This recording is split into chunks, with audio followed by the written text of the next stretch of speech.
The White House says the president is not considering a national lockdown despite the recent spike in coronavirus cases. Press Secretary Kayleigh McEnany says the Trump administration believes shutting down the country will cause irreparable damage. The administration also accused the Democrats of playing politics and delaying negotiations in reaching a coronavirus relief deal. Ball is in their court here. We've made at least 4 offers. They've made 0 offers. It's unacceptable for hardworking Americans. Democrats and Trump administration officials held a meeting Monday to discuss negotiations on the coronavirus relief bill. House Speaker Nancy Pelosi called the discussions productive and said lawmakers are moving forward. Some promising news tonight about a potential coronavirus vaccine. New data shows the experimental vaccine developed by biotech company Novavax is safe and it induced an immune response to the virus. The phase 1 trial involved a total of 131 healthy adults. 106 of them received 2 doses of the experimental vaccine 21 days apart. The remaining 25 participants were given a placebo. The vaccine was generally well tolerated and induced neutralizing antibodies. Novavax says those antibodies were higher than those seen in people who have recovered from the virus. As students head back to the classroom, experts say there are 2 things they'll need, but you won't find them on any school supply lists.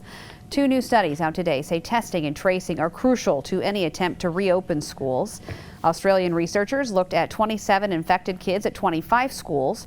They found with effective contact tracing, those kids only infected another 18 people out of 1,400 contacts.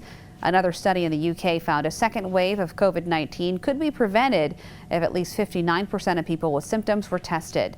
But that only applies with contact tracing and isolation for people who test positive. The coronavirus pandemic may be driving some Americans into early retirement. A survey from the University of Chicago found the number of Americans who choose to retire rather than stay in the workforce went up about 7% between January and April. Researchers say their data suggests the pandemic has led to a wave of earlier than planned retirements, mainly among women. Authors of the study also say their findings may show older Americans are retiring sooner due to an increased risk of infection at work. The new wave of confirmed coronavirus cases is causing a big spike in deaths, mostly centered in the South and West. Fox News correspondent Jeff Paul has more from Dallas. Cases are down, but deaths are up as public health officials scramble to contain the coronavirus outbreak.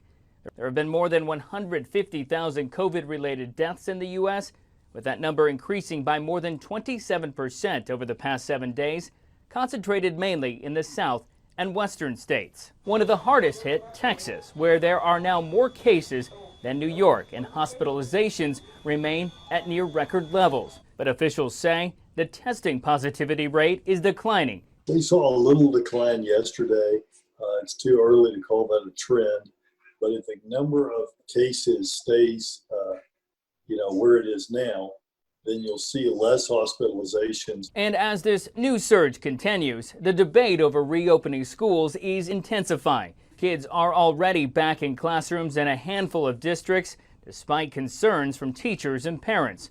Dr. Anthony Fauci said Monday not every school will be ready to reopen safely by this fall, prompting some lawmakers to suggest transferring kids to different districts. If a school system doesn't want to safely reopen, how about you let the money follow the child so that the parent has other choices? Meanwhile, the economic damage is still mounting, with some 23 million Americans at risk of being evicted in the coming months, and dozens of states now pausing or rolling back the reopening plans. If the company would call me up tomorrow, I would jump to work.